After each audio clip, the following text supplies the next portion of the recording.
ver si me recuerdan ustedes. Voy a poner la presentación y me dicen exactamente dónde nos quedamos. ¿Alcanzamos a ver la parte eh, de los servidores o nos quedamos en la etapa 4, el crecimiento natural?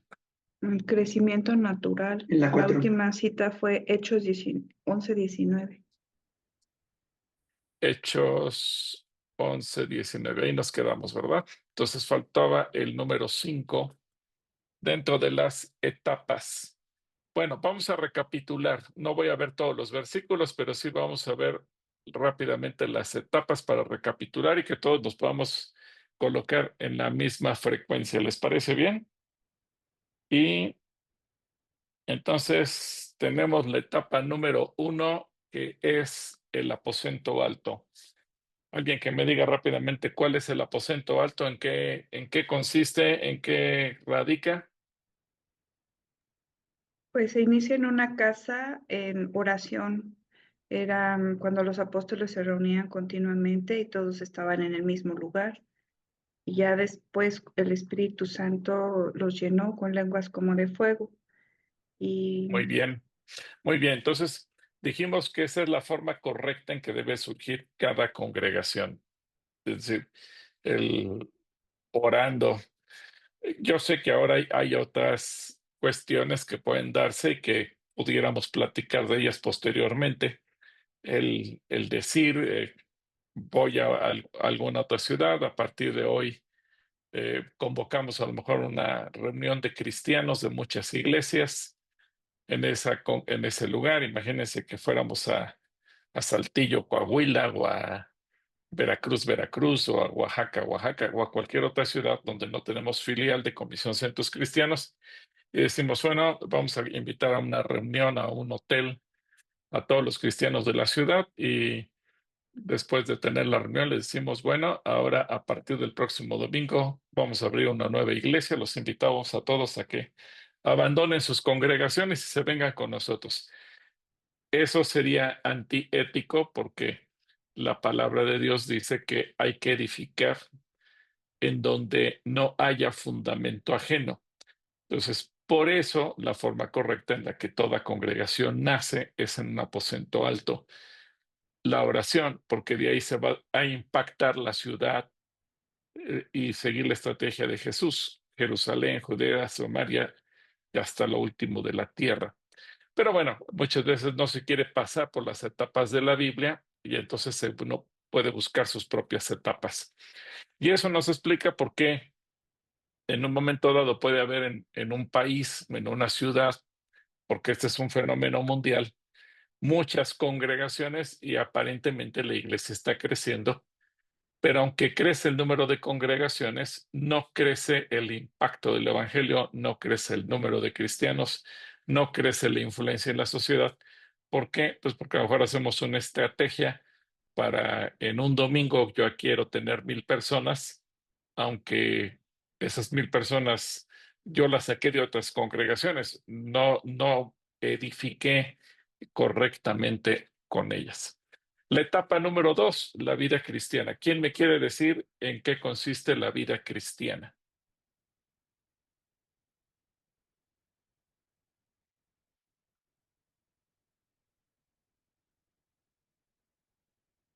¿Nadie se acuerda?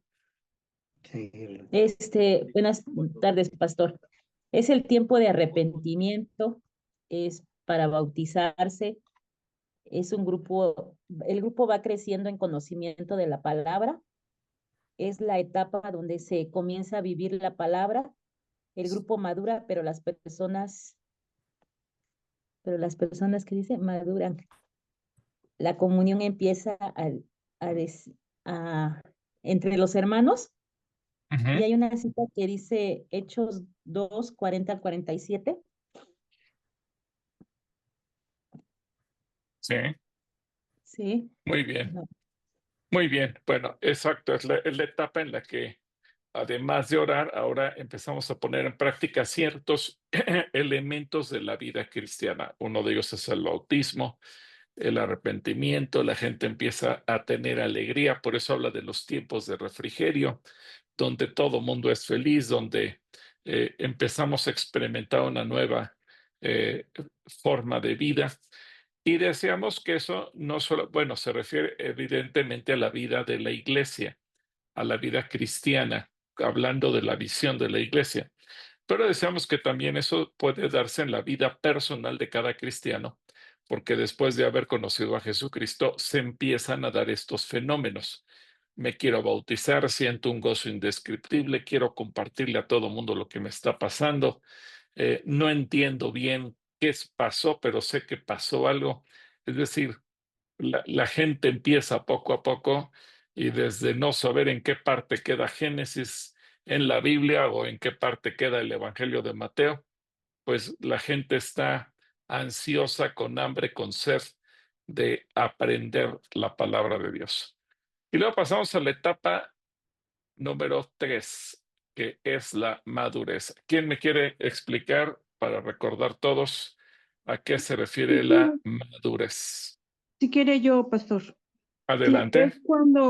es cuando ya tenemos madurez y ya sabemos expresarnos de una manera más familiar espiritualmente, cuando usamos la palabra hermanos, varón, cuando el varón ya se hace responsable, lo que es ser responsable de su casa, eh, ya sabemos pasar el mensaje, predicar y evangelizar. Muy bien, muchas gracias, hermana Gloria. Es decir, ahora estamos en una etapa madura, ya no es solamente el que siento bonito los tiempos de refrigerio del primer momento cuando me arrepentí, sino ahora ya entramos en una etapa de madurez espiritual en todos los sentidos. Y de ahí pasamos a la etapa número 4, que es el crecimiento natural. ¿Quién quiere explicarnos el crecimiento natural?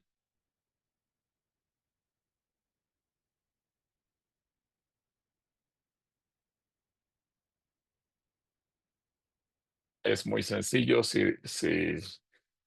acuérdense, se llama crecimiento natural porque es la etapa en la que la gente empieza a llegar como ¿Solas a la iglesia? la gente empieza a llegar sola, es decir, sí hay trabajo evangelístico, sí hay trabajo para predicar porque es el resultado de la madurez, pero la gente empieza a llegar sola. Algo sucede y la gente quiere saber qué sucede, la gente pregunta, es a lo que se refiere la escritura, que se haya gracia delante del pueblo y aun cuando haya persecución, y es que es algo interesante, la madurez que trajo a la gente el deseo de aprender más la palabra, la madurez que hace que la gente predique, va a despertar la persecución y la persecución, lejos de apagar a la iglesia, la va a hacer crecer. Porque acuérdense que conforme la gente va avanzando en la huida o en el escapar de otros, ya sea porque su familia, la sociedad, el mundo religioso empieza a oponer resistencia, eso hace que la gente hable y hable y hable de Jesús y de alguna manera, aunque no nos lo propongamos como un plan estratégico de crecimiento, la iglesia crece porque la gente empieza a llegar.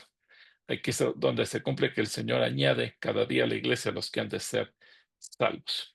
Y entonces pasamos a la etapa número 5, los servidores.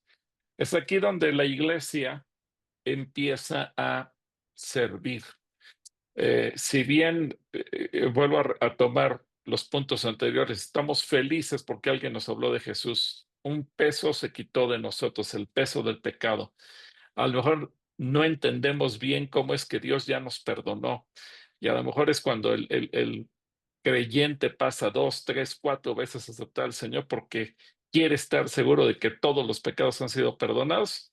Bueno, esa persona empieza a madurar, empieza a crecer, pero llega un momento en que ese crecimiento lo coloca como servidor. Y esto es interesante. Esto se da a nivel iglesia a nivel cuerpo de Cristo, a nivel corporativo, a nivel santo cristiano, pero también se da a nivel personal, porque si antes yo no sabía quién era mi hermano en Cristo o por qué todo mundo en la congregación se dice hermanos, y a lo mejor hasta me hacía sentir incómodo, de repente me doy cuenta que ahora quiero ser útil, que quiero participar, que quiero servir, que quiero hacer algo, que yo le debo algo a Dios y que ese deberle a Dios se debe de reflejar de alguna manera en que yo puedo servir, que yo puedo colaborar, que yo puedo participar. Me doy cuenta que la iglesia no es autónoma en el sentido de que nos vamos todos y el domingo cuando llegamos todo está ya puesto como por si ángeles lo hubieran hecho, sino que hay gente, hay seres humanos que lo han hecho, que todo mundo participa, colabora de una manera o de otra, que hay muchos voluntarios que ofrendan de su tiempo, de su esfuerzo y aún recursos materiales para que se pueda llevar a cabo la tarea. Y cuando eso nos cae en la mente, cuando nos cae el 20, decimos, yo también quiero servir, yo también quiero colaborar, yo también quiero participar, yo también quiero ser parte de lo que está ocurriendo. Y entramos en esta etapa, los servidores. Entonces tenemos aquí Hechos 6 del 1 al 8, que dice que en aquellos días el número de los discípulos iba en aumento. Fíjense, estamos hablando del crecimiento natural, el crecimiento de discípulos. Pero también comenzaron las murmuraciones de los griegos en contra de los hebreos, pues se quejaban de que en la distribución diaria de ayuda, las viudas de los griegos no eran bien atendidas. Obviamente, cuando empieza a crecer un grupo, empiezan a crecer las quejas. No es lo mismo un grupito de 120 personas donde todo el mundo se conoce y son felices, a cuando ya empiezan a ser miles de personas y hay molestias. ¿Por qué? Pues porque los seres humanos sentimos como que algo se perdió, se pierde comodidad, se pierden beneficios de ser un grupo chiquito, casero casi, casi, y de repente ya somos una multitud y ser multitud nos genera incomodidad y esa incomodidad puede generar problemas. Por eso dice que empezaron las quejas. Versículo 2, entonces los 12 convocaron a todos los discípulos y les dijeron, no está bien que desatendamos la proclamación de la palabra de Dios por atender a las mesas. Así que hermanos, busquen entre todos ustedes a 7 varones de buen testimonio que estén llenos del Espíritu Santo y de sabiduría para que se encarguen de este trabajo. Así nosotros podemos continuar orando y proclamando la palabra. Versículo 5. Esta propuesta fue del agrado de todos los creyentes y eligieron a Esteban, que era un varón lleno de fe y del Espíritu Santo, y a Felipe, a Prócoro, Nicanor, Timón, Parmenas y Nicolás, un prosélito de Antioquía. Luego los llevaron ante los apóstoles y oraron por ellos y les impusieron las manos. Conforme crecía el conocimiento de la palabra del Señor, fíjense cómo aquí se va cumpliendo un ciclo. El crecimiento de los discípulos obligó a que surgieran servidores y el hecho de que hubiera servidores llevó a un mayor conocimiento de la palabra. Conforme crecía el conocimiento de la palabra del Señor, se multiplicaba también el número de los discípulos. Es decir, el crecimiento natural hace que crezca el número de los discípulos, el número de los discípulos hace que crezca el conocimiento de la palabra, hace que crezca el servicio, y eso a su vez va a generar un mayor crecimiento de discípulos y un mayor crecimiento de la palabra. Es un círculo virtuoso continuo que se va a empezar a dar. Conforme crecía el conocimiento de la palabra del Señor, se multiplicaba también el número de los discípulos en Jerusalén y aún muchos de los sacerdotes llegaron a creer. Como Esteban estaba lleno de gracia y del poder de Dios, realizaba grandes prodigios y señales entre el pueblo. Así que este punto de los servidores nos mete en un círculo virtuoso. Por eso es que En un momento dado, toda la iglesia tiene que llegar a experimentar la bendición de servir, la capacidad de servir, la capacidad de atender a otros. Y entonces descubrimos que cuando servimos, crecemos. Crecemos en la fe, crecemos en el amor, crecemos en la palabra de Dios, crecemos en todas las áreas de nuestra vida. Y ese crecimiento hará que también más gente pueda conocer al Señor. Y la iglesia crece numéricamente, pero crece en conocimiento de Dios y crece en capacidad de servir. Así que esto nos va llevando al punto en donde cada vez habrá más discípulos y cada vez habrá más servidores.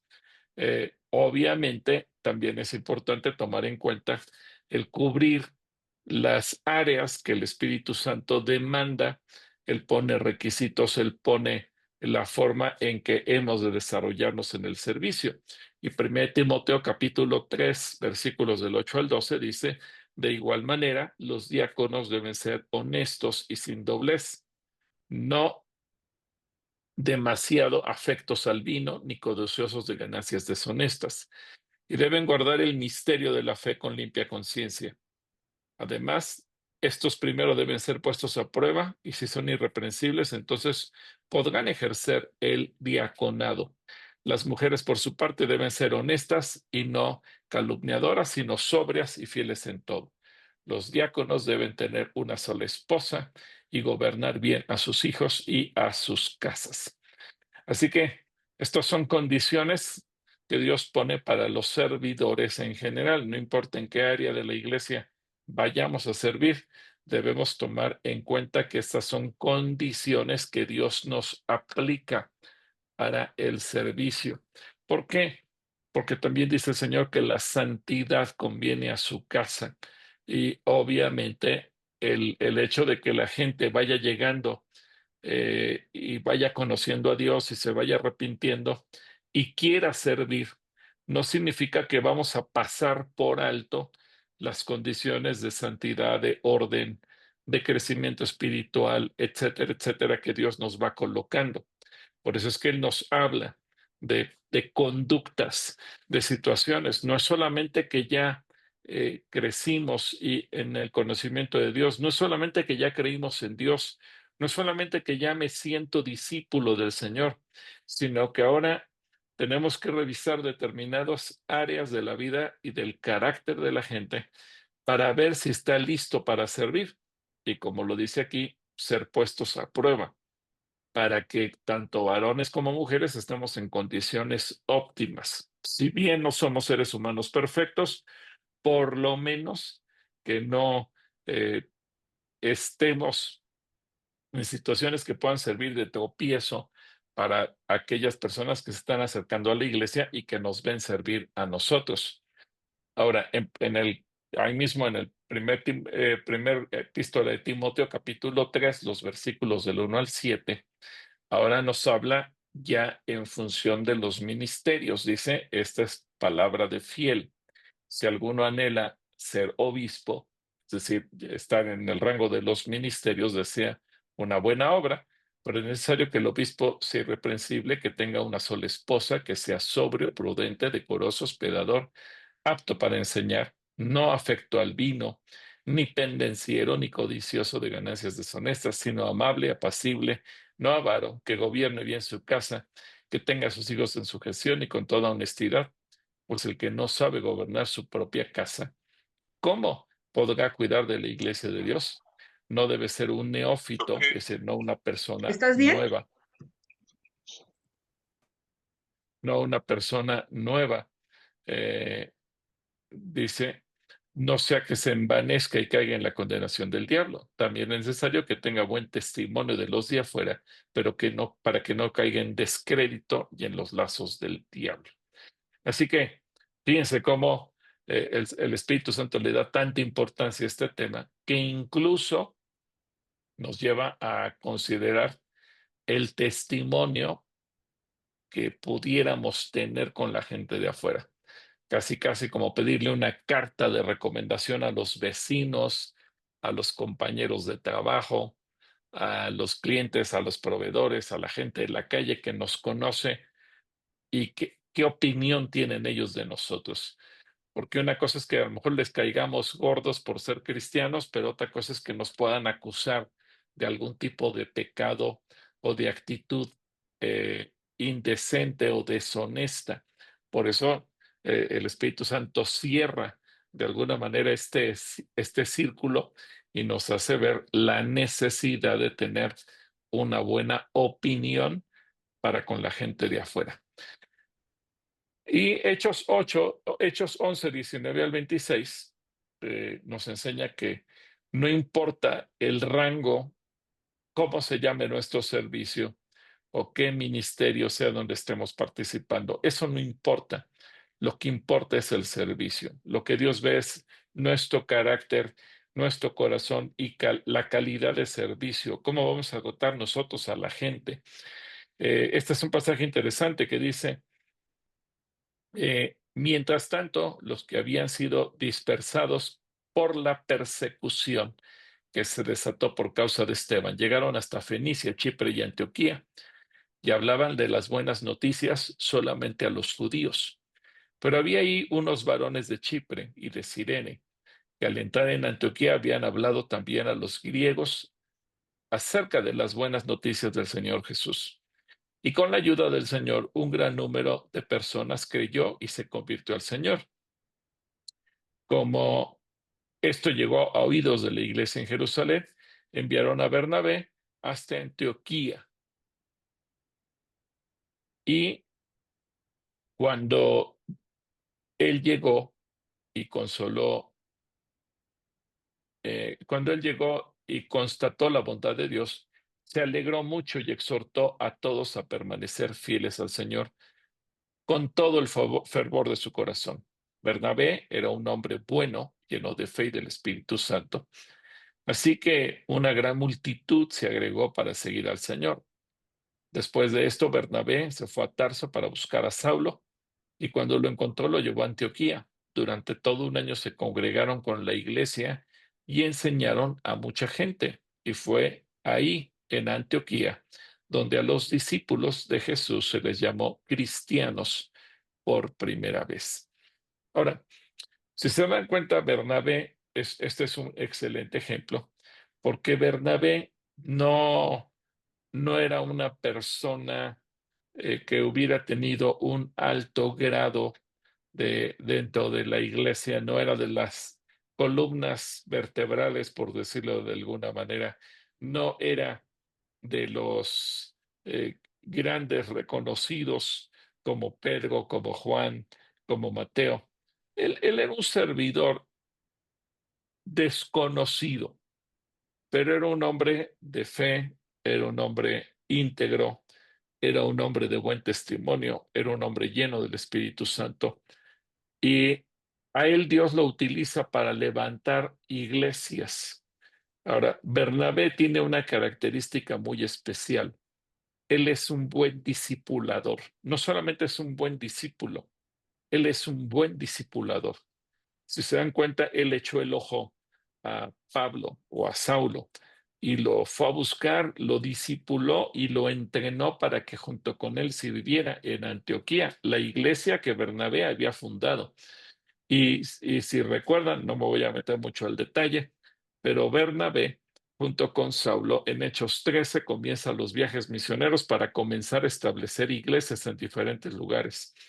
Y cuando vino el rompimiento entre Bernabé y Saulo por causa de Marcos, Bernabé aparentemente desaparece de la escena, aparentemente se deja de mencionar su ministerio en el libro de los Hechos, ya no sabemos mucho más de Bernabé, pero Bernabé sigue trabajando y gracias a Bernabé, que a lo mejor no era un gran predicador, porque no tenemos mensajes escritos por él, a lo mejor no era un gran escritor, porque no tenemos ningún libro de la Biblia escrito por Bernabé, pero era tan extraordinario en su trabajo haciendo discípulos, y es aquí donde quiero llamar su atención, que gracias a Bernabé, gracias al trabajo que él hizo, tenemos a Pablo, el autor de la mitad del Nuevo Testamento, Y tenemos a Marcos, a Juan Marcos, a quien Bernabé decidió discipular.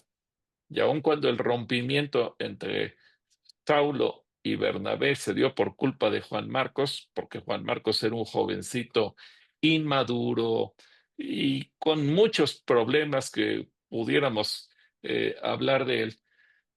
Pero Bernabé hizo un trabajo tan extraordinario, fue un hombre tan maduro, fue un hombre con una visión de discipulado tan extraordinaria, que gracias a Bernabé hoy tenemos el Evangelio de Marcos, porque Marcos es el discípulo de Bernabé y escribe el Evangelio.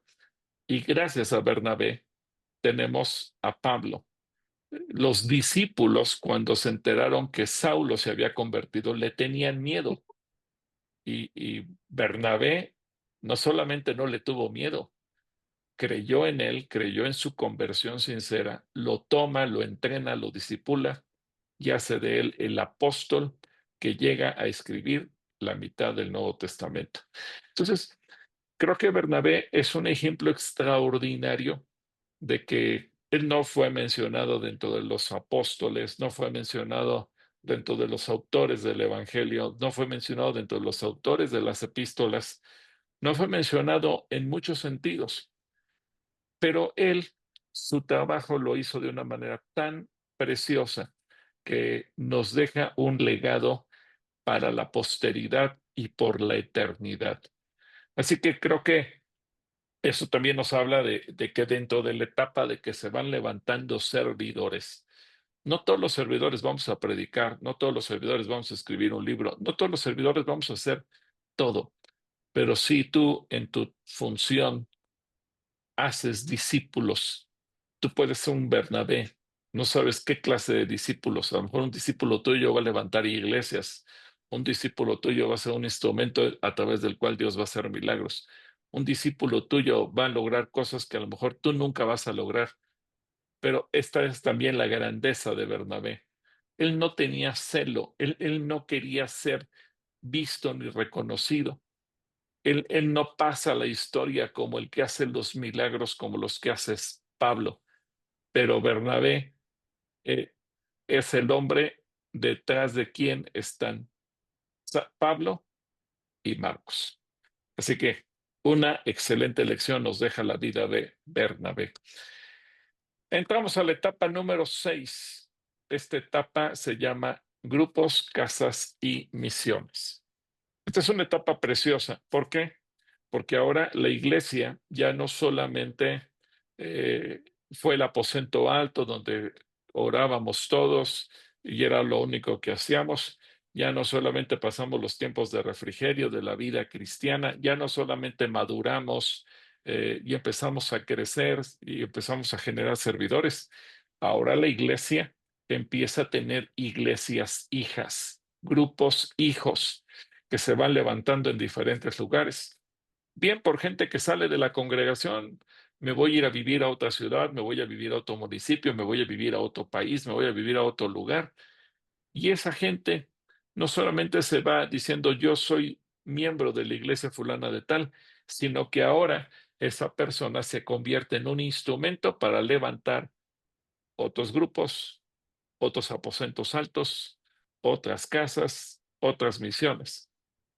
Y a veces dentro de la misma organización de la ciudad, en donde nos encontramos, en el municipio, en la alcaldía donde nos encontremos, pues comenzamos a trabajar.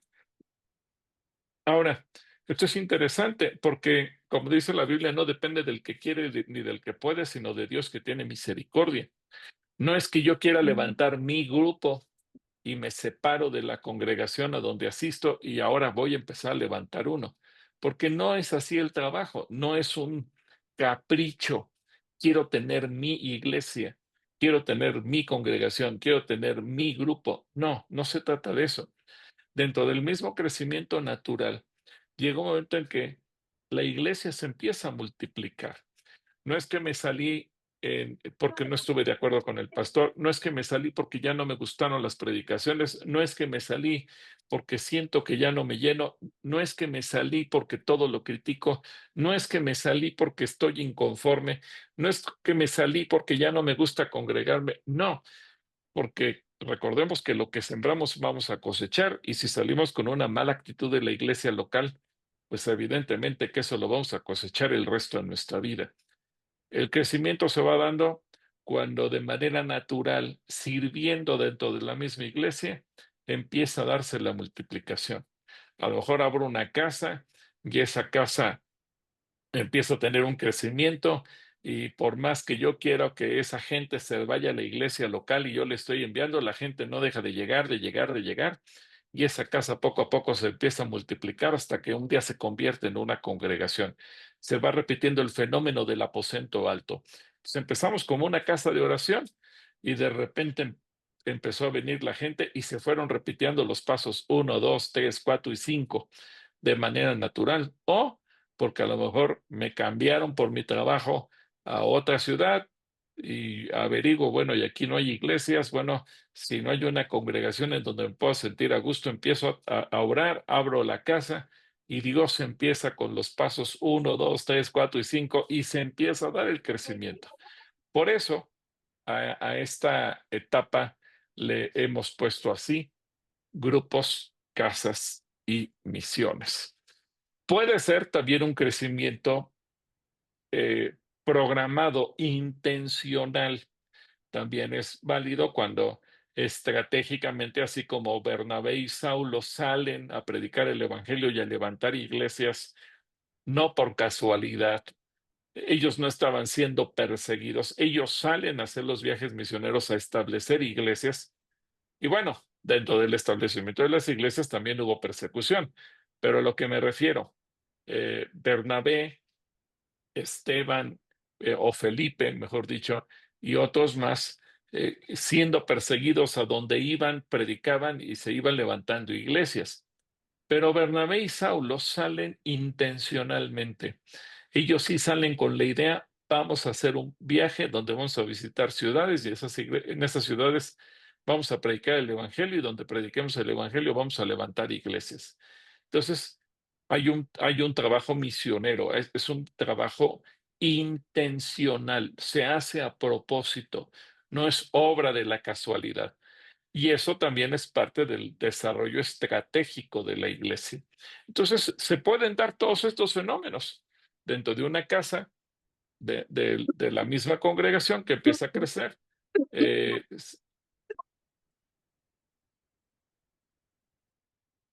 Se da dentro de, al tener que salir de la ciudad y que por X circunstancias llegamos y se empieza a levantar la obra, o también se da de manera intencional. Cualquiera de estos es válido. El único que no es válido es salirse en rebeldía, porque eso ya nos habla de un mal espíritu que hay detrás de levantar una obra.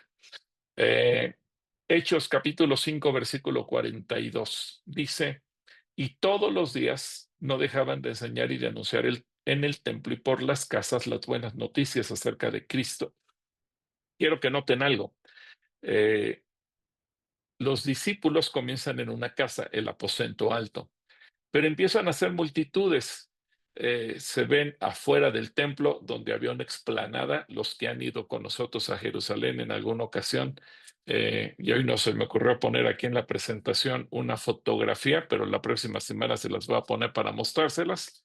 Una escalinata afuera del templo donde cabían varios miles de personas. Yo creo que pueden caber ahí hasta unas 10,000 personas. Es una explanada impresionante. Entonces, era un buen lugar para ellos. Ellos no tenían un auditorio, no tenían un santuario, no tenían un salón, no tenían un auditorio, no tenían algo donde pudieran ellos congregarse. Entonces, afuera del templo, no en el interior del templo, porque en el interior del templo no podían ellos, porque en el interior del templo, acuérdense, solamente tenían acceso los sacerdotes y los sumos sacerdotes, pero ellos afuera del templo se reunían a predicar. Pero ¿cuál es la estrategia que usan? reunirse en casas. Así que las casas se convierten en una extensión de la iglesia y es ahí donde empieza a multiplicarse la obra de la congregación. Así que todos los días en el templo y por las casas, en la forma en que se va dando el crecimiento. En Hechos capítulo 8, versículos del 4 al 8 dice que mientras tanto, los que se habían dispersado iban por todas partes anunciando el evangelio. Ahora, quiero que noten algo. En Hechos 5:42 nos habla del crecimiento natural. La iglesia local, la iglesia de Jerusalén, vamos a llamarle el Centro Cristiano Jerusalén, empezó a tener sus congregantes, pero empezó a tener casas. ¿Cómo se empezaron a multiplicar la obra? Por las mismas casas que dieron pie a nuevas congregaciones. Pero en Hechos 8, 4 al 8, tenemos la siguiente forma, que los que habían sido dispersados iban por todas partes anunciando el Evangelio. Fue así como Felipe llegó a la ciudad de Samaria y ahí les predicaba Cristo. Toda la gente escuchaba con atención lo que les decía Felipe y oían y veían los milagros que hacía.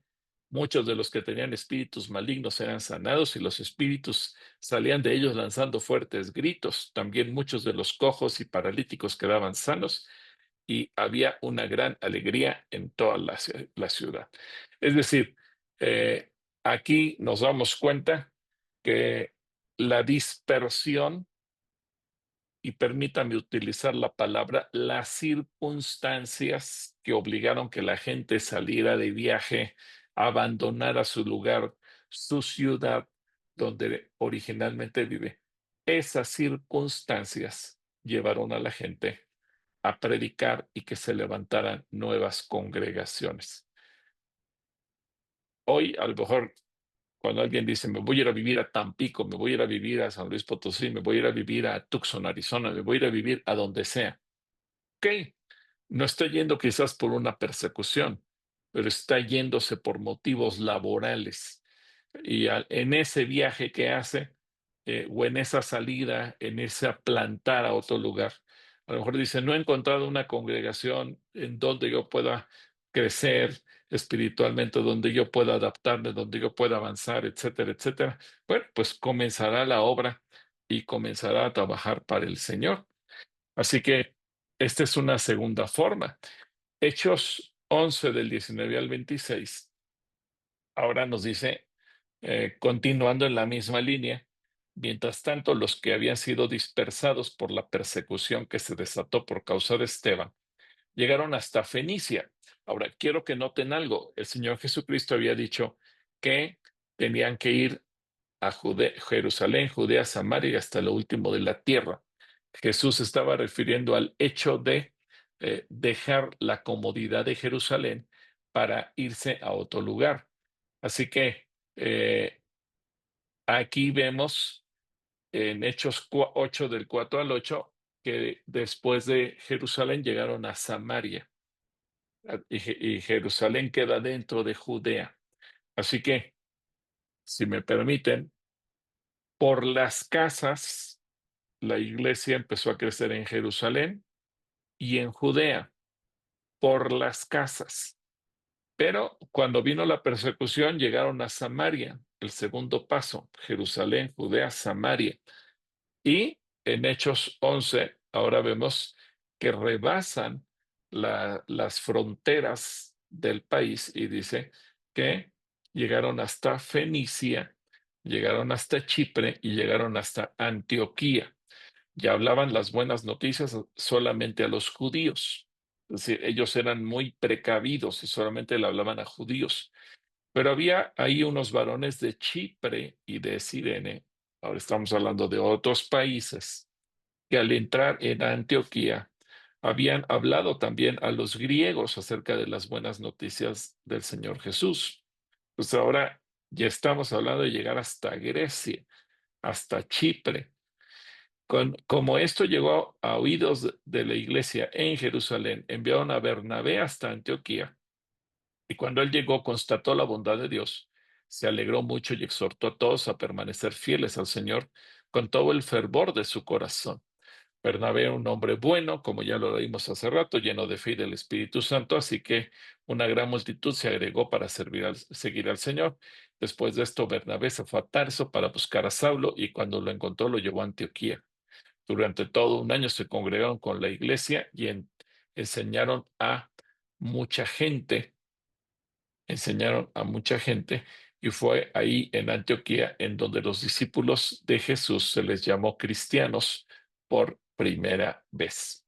Así que, recapitulando, por las casas se va dando un crecimiento natural, una multiplicación de la iglesia.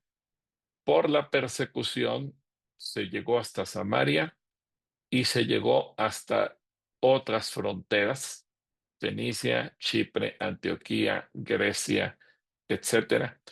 Y finalmente, este sí ya será, y gracias al trabajo de Bernabé, otra vez vuelve a aparecer Bernabé aquí en escena, gracias al trabajo de Bernabé, dice que Bernabé y Saulo fueron llevados por el Espíritu Santo a Seleucia y de ahí navegaron a Chipre. Y ustedes conocen la historia de los viajes misioneros de Pablo y Bernabé, que comienzan en Hechos 13 y prácticamente continúan hasta el final del libro de los Hechos. Así que quiero que noten esto.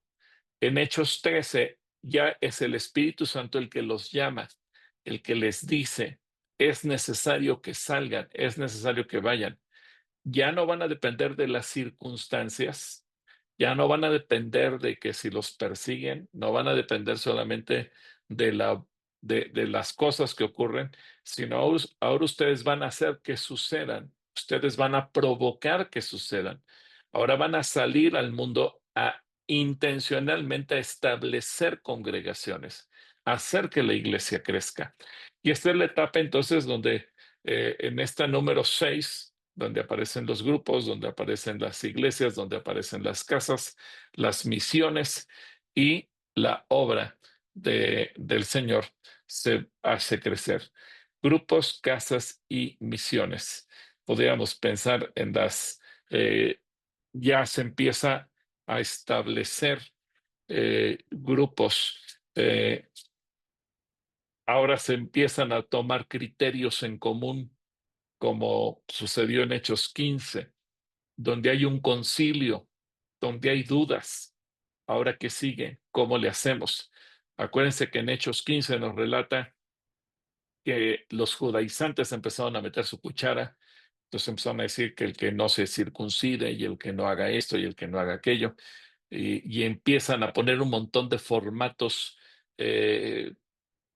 de la religión judaica para intentar imponérselos a las nuevas iglesias, a las recién nacidas iglesias, a los recién convertidos. Y todo mundo son nuevos. Quiero que piensen en eso. Nadie tenía experiencia en la vida de la iglesia. Cuando empezamos este curso les dije, ¿qué se habrán imaginado cuando les dijo sobre esta roca edificaré mi iglesia? Porque era una palabra que nadie conocía. Bueno, ahora piensen, sí, la iglesia está creciendo, ahora hay miles de creyentes, ahora hay muchos discípulos, ahora empieza a haber servidores, ahora empieza a haber nuevos grupos y nuevas congregaciones, pero surgen dudas. ¿Qué sigue? De las doctrinas extrañas que nos están metiendo, ahora hay que hacernos judíos, ahora hay que celebrar las fiestas, ahora hay que circuncidarse. Empiezan a surgir las dudas. ¿Y ahora qué? Bueno, entonces surgen los concilios como el de Jerusalén. Preguntémosle al Señor, oremos, tomemos decisiones y normemos criterios. Entonces, las congregaciones empiezan a tomar criterios únicos y, ojo, esto le da paso a las epístolas del Nuevo Testamento a partir de que termine el libro de los Hechos: Romanos, Corintios, Gálatas, Éfeso, etcétera, etcétera. Cada una de esas epístolas ahora cumple un propósito: normar criterios. Simplemente el pasaje que acabamos de leer de Timoteo, pues Pablo está normando criterios. ¿Y de dónde vamos a sacar los servidores? ¿Qué perfil deben de tener? ¿Qué requisitos? ¿Y quiénes van a ser los ministerios? Entonces, todo lo que leemos es porque en algún momento la iglesia entró en crisis. ¿Y ahora qué? ¿Qué hacemos? ¿Cuál es el siguiente paso? ¿Qué le pido a un servidor? ¿Qué requisitos? Hoy nosotros tenemos el Nuevo Testamento y todo eso nos sirve como una norma, pero ellos no lo tenían. Entonces se empiezan a reunir para tomar esas decisiones.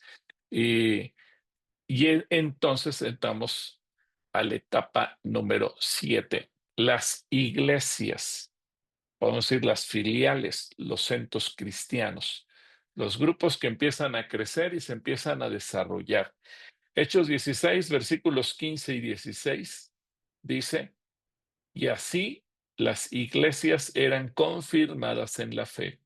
Ojo, tomen en cuenta que ahora habla en plural, las iglesias, porque hay gente que luego dice, hermano, pero es iglesias, es una sola iglesia, y no debemos hablar en plural. De acuerdo, la iglesia de Cristo es una sola, pero para efectos prácticos, ahora el mismo Espíritu Santo que inspira a Lucas para escribir el libro de los Hechos, habla en plural, hablando de los grupos. Ya no son solo casas, ya no son solo misiones, ahora se han constituido iglesias. Y dice, y así las iglesias eran confirmadas en la fe. Su número aumentaba cada día. Entonces, punto número 1, hay iglesias plural. Punto número 2, se multiplican cada día. Cada día empezó a haber nuevas iglesias. Esto nos habla de un crecimiento ya no numérico en el número de creyentes solamente, sino ahora en el número de congregaciones. Evidentemente, las congregaciones están conformadas por personas y eso significa que había un crecimiento numérico de los creyentes y de los discípulos. Pero para efectos de este curso de visión de la iglesia, quiero que ustedes tomen nota de eso. Las iglesias eran confirmadas y su número aumentaba cada día. Como el Espíritu Santo no les permitió proclamar la palabra en Asia, ellos se limitaron a atravesar Frigia y la provincia de Galacia. Cuando llegaron a Misia, intentaron ir a Bitinia, pero el Espíritu tampoco se lo permitió. Entonces dejaron de lado a Misia y llegaron a Troas. Ahí una noche Pablo tuvo una visión en la que veía ante él a un varón macedonio que suplicante le decía, pasa a Macedonia y ayúdanos. Después de que Pablo tuvo la visión, enseguida nos dispusimos a partir hacia Macedonia, pues estábamos seguros de que Dios nos estaba llamando a anunciarles el Evangelio. ¿Se acuerdan que el último punto de la etapa 6 que les mencioné era establecer la iglesia de forma intencional? Es decir, no dependemos de las circunstancias, de que si alguien se cambia de ciudad, de que si alguien lo persiguieron y salió huyendo, no dependemos de esas circunstancias. Intencionalmente queremos ir a establecer iglesias, porque además el Espíritu Santo nos dijo, salgan y vayan a levantar iglesias. Pero algo que no se nos debe olvidar, el dueño y director de la iglesia es Dios. Por eso el versículo 6 parecería un tanto contradictorio, al igual que el versículo 7, porque dice, el Espíritu Santo no les permitió proclamar la palabra en Asia. La Reina Valera 60 dice que el Espíritu se los prohibió. Entonces, si me preguntan cómo fue que se los prohibió, no tengo idea, porque hubo muchos lugares donde a Pablo le prohibieron hablar y él no habló, él hablaba. Él no se quedó callado, perdón, él hablaba. Hubo lugares donde lo metieron a la cárcel, lo golpearon, lo quisieron matar porque predicaba. Y eso no le impidió a él predicar. Hubo oposición espiritual, hubo gente endemoniada, hubo todo tipo de oposición. Pero lo que llama la atención es que él y todo su grupo que lo acompañaba entendieron que el Espíritu Santo les estaba prohibiendo predicar y establecer iglesias en Asia. ¿Cómo lo hizo? No nos da detalle la Biblia, no nos dice cómo fue que lo hizo. Y luego dice que cuando llegaron a Misia, intentaron ir a Bitinia, pero el Espíritu tampoco se lo permitió. Entonces, una doble prohibición. Lo interesante es que nos dice, el Espíritu Santo permitió que Pablo tuviera un sueño y que en ese sueño o en esa visión, él pudiera ver a un varón macedonio que le decía, pasa a Macedonia y ayúdanos. Y entonces entendió cuál debe ser nuestra intención. No es Asia, no es Bitinia, nuestra intención es Macedonia. Es decir, eh, esto nos deja ver que el dueño de la iglesia es Dios, el director de la iglesia es el Espíritu Santo, y quien debe de decirnos cuál es el siguiente paso, a dónde hay que ir, es Él, no nuestra lógica. En nuestra lógica humana cualquiera diría, pero pues, ¿qué más queremos ir a predicar la palabra en Asia? ¿Por qué el Espíritu Santo no nos va a permitir? Bueno, a lo mejor tú y yo no lo entendemos, pero tenemos que recordar, no es mi iglesia. Yo no tomo las decisiones, quien las va a tomar es Él. Eso me hace recordar que el hermano Gonzalo estábamos en una reunión de la Alianza de Pastores y, y un día un pastor le hizo una pregunta y le dijo, hermano Gonzalo, ¿me puede usted dar una orientación? Y el hermano Gonzalo dijo, sí, cómo no, dígame en qué le puedo servir. Dijo, ¿me puede decir por qué mi iglesia no crece? Y el hermano Gonzalo le dijo, pues precisamente por eso, porque es tu iglesia. Si fuera la iglesia de Dios, crecería. Entonces, no es nuestra, no es de nuestra propiedad.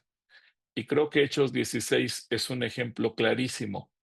Aunque Pablo tenía exactamente la dirección de lo que había que hacer por parte del Espíritu Santo, él no predicó y no estableció iglesias donde su lógica humana se lo decía, sino donde el Espíritu se lo mostraba.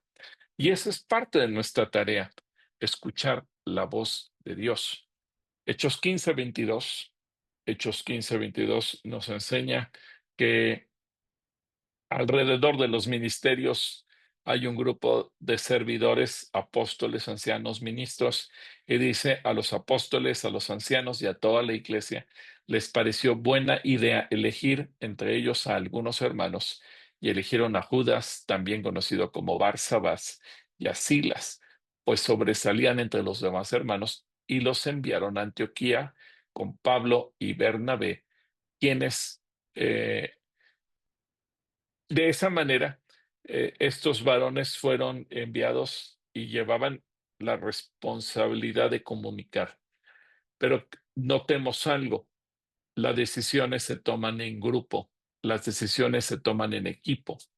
Así que los apóstoles y los ancianos fueron los que se unieron en el capítulo 15 a orar, a escuchar la voz de Dios. No fue uno, no fue Pedro porque Pedro fuera la cabeza, no fue ninguno de los otros apóstoles, fue los apóstoles y los ancianos quienes toman las decisiones en conjunto para tomar buenas acciones.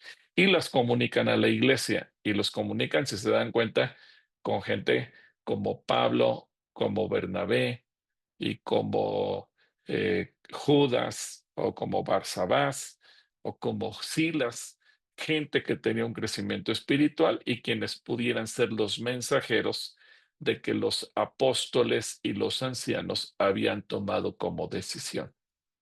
Zacarías 4:6 nos recuerda que no somos nosotros, sino es el Espíritu. Entonces el ángel me respondió y me dijo, es la palabra del Señor a Zorobabel que le dice, yo no actúo por medio de un ejército ni por la fuerza, sino por medio de mi espíritu, lo ha dicho el Señor de los ejércitos.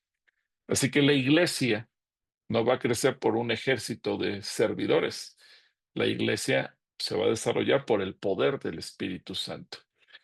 Y finalmente, 2 Corintios 12:1, en donde nos dice, en realidad, nada gano con vanagloriarme. Sin embargo, ahora voy a hablar de las visiones y de las revelaciones del Señor.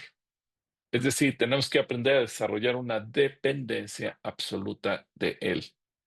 La iglesia comenzó con el aposento alto y conviene seguir todos los pasos que se mencionan en la Escritura. Si se saltan pasos o se saltan etapas de la iglesia, puede ser que la iglesia no crezca, no avance o corre el riesgo de caer en un capillismo, es decir, una vida religiosa, donde solamente 2 o 3 se reúnen, donde la vida parece igual todo el tiempo, donde no hay desarrollo, no hay crecimiento, no hay retos. Y la formación de la iglesia puede llevar años. Por eso debemos volvernos nosotros al mover de la iglesia, tal como lo podemos ver en estos pasajes. Yo sé que son muchos versículos que estamos revisando, pero creo que en un curso de esta naturaleza es importante entender que no es nuestra tarea, sino que es la tarea del Espíritu Santo y que nosotros simplemente tenemos que cumplir con lo que Dios nos ha encomendado. Preguntas antes de pasar a otro punto, al siguiente tema. Sí, yo Preguntas, pasé dudas. una muy sencilla. Hay Ujú. una ronda por ahí, una versión de que iglesia significa los llamados afuera. ¿Esto qué tan cierto es? Y participa con este tema de los grupos que se están viendo. Yo creo que esto más bien es una interpretación que se le da a la palabra iglesia. Es como cuando veíamos que la manipulación, ¿no? Es decir, nosotros, los que estamos aquí, somos la iglesia. Pero eso no quiere decir que yo solito soy la iglesia y que entonces no necesito a todos los demás porque yo soy la iglesia. Sí, la iglesia tiene que salir a predicar, pero no podríamos limitar el concepto tan amplio de decir son los llamados afuera, porque la iglesia por eso tiene ministerios internos como los maestros, los que ministran, los que ayudan, los que administran, y eso es parte. Eh, y volviendo al ejemplo del cuerpo, nuestra vida de cada uno de nosotros tiene un propósito exterior, un propósito social, un propósito familiar, un propósito productivo, un propósito en diferentes áreas de la vida. Es decir, todos aquí tenemos alguna responsabilidad en nuestro hogar, con nuestra casa, nuestros hijos, pero seguramente también lo tenemos económicamente para producir y de alguna manera tener para sostener nuestra casa y sostenernos a nosotros. Y tenemos un propósito social de ayudar a otros, etcétera, etcétera. Pero eso no significa que como estoy tan ocupado en mis propósitos externos como ser humano, me olvido de atender la salud de mi cuerpo, porque si mi cuerpo no funciona internamente, entonces no voy a ser útil para los propósitos que Dios me ha llamado. Entonces, el cuerpo necesita atender el bienestar interior para poder ser útil afuera. Y la iglesia no solamente puede tener el concepto de que somos llamados afuera, sino que también tenemos que cuidar nuestra salud interna. O de lo contrario, caeríamos en un activismo y dejaríamos de hacer discípulos, es decir, el trabajo interno de formación, de maduración, de capacitación, etcétera, etcétera. Es decir, todas las partes son importantes. ¿Sí? Sí, gracias, pastor. A la orden. Yo tengo otra pregunta, pastor. Adelante. Por ejemplo, ¿qué pasa cuando hay iglesias que se separan, pero no por el hecho de crecer, sino por el hecho de que pues tienen intereses diferentes en cuanto al liderazgo? Digo, obviamente, para poder escoger un pastor tiene que ser a través de la oración y Dios es quien levanta al pastor, ¿verdad? Pero muchas Ujú. veces digamos que hay quienes prefieren votar y terminan separando la iglesia. Entonces, eso es lo que a mí me cuesta un poquito de trabajo entender, o sea, ¿por qué pasan ese tipo de cosas Por dentro de? desconocimiento, es una excelente pregunta, Renata o Xochitl, no sé quién de las dos sea, pero es una excelente pregunta y yo creo que la respuesta es simple y sencillamente por ignorar el modelo de la visión de la Iglesia de Dios.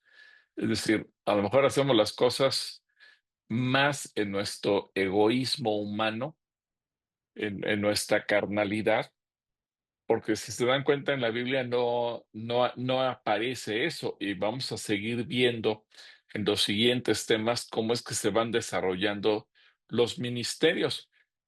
Cuando desconocemos la visión en el libro de los Hechos y en el resto de la Biblia, evidentemente que entonces metemos sistemas humanos, y los sistemas humanos pues nos van a meter en más problemas que soluciones, y aparece muchas veces la vanagloria, el egoísmo, que en el libro de los Hechos vamos a encontrar que, por ejemplo, había gente que se oponía al liderazgo de Pablo.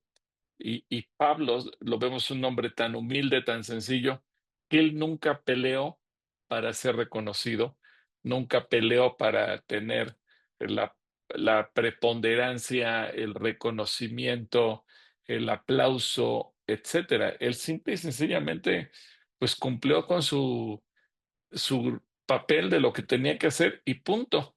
Pero muchas veces en los sistemas humanos lo que hace es que el ser humano dice, yo quiero ser el líder, y si ponen otro que no sea yo, entonces no lo acepto, no lo reconozco. Eso es lo que hace que muchas veces surjan iglesias, pero no como crecimiento, no como resultado de un crecimiento, sino como resultado de una división, de un pleito. Hay iglesias donde, o ciudades, mejor dicho, donde ustedes se encuentran una población de 10,000 habitantes y hay 40 iglesias, pero a lo mejor de las 40 iglesias, 25 o 30 son producto de división tras división tras división. Y claro, acuérdense, lo que se siembra se cosecha.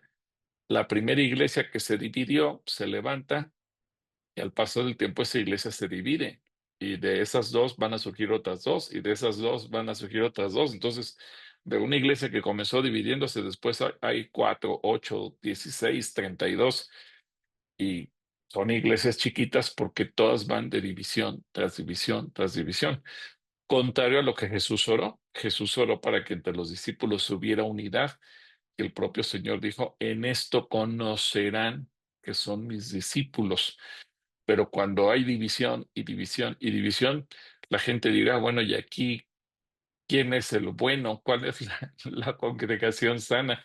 Si al final todos están peleados con todos y nadie quiere a nadie, evidentemente que lejos de dar un testimonio del amor de Cristo y de la unidad, estamos dando un testimonio de egoísmo y de carnalidad.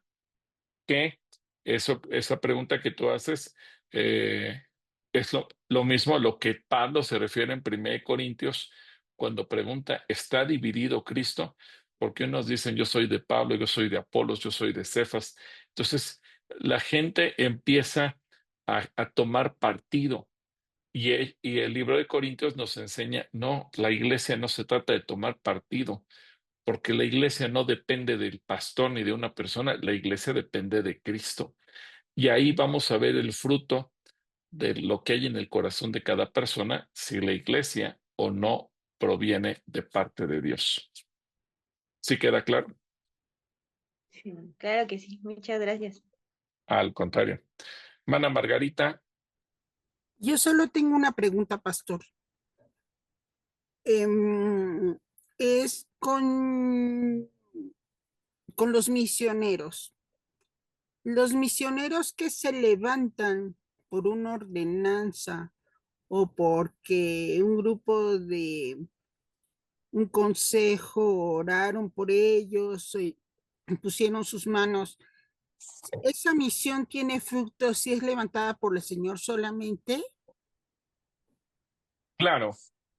Y yo creo que el trabajo misionero es un trabajo muy respetable cuando, como usted lo dice, hay un orden, cuando viene de parte de Dios y cuando, como sucede en Hechos 13, por eso se le llaman viajes misioneros. A partir del capítulo 13 de Pablo, primero con Bernabé y después con Silas, pero también el de Bernabé. ¿Por qué? Porque hay una intención, es parte de una estrategia de hacer crecer a la iglesia. Eh, También, como muchas cosas de la iglesia, muchas veces la palabra misionero ha sido manipulada, manoseada, tergiversada. Entonces, a veces, pues te invito a predicar te invito a hacer un viaje a Singapur, y ahí vamos a predicar en una iglesia y estuvimos una tarde predicando y cuando regresamos, pues hice un viaje misionero. No, eso no es un viaje misionero. Que me invitaron a predicar es diferente, pero hacer un viaje misionero es ir a estar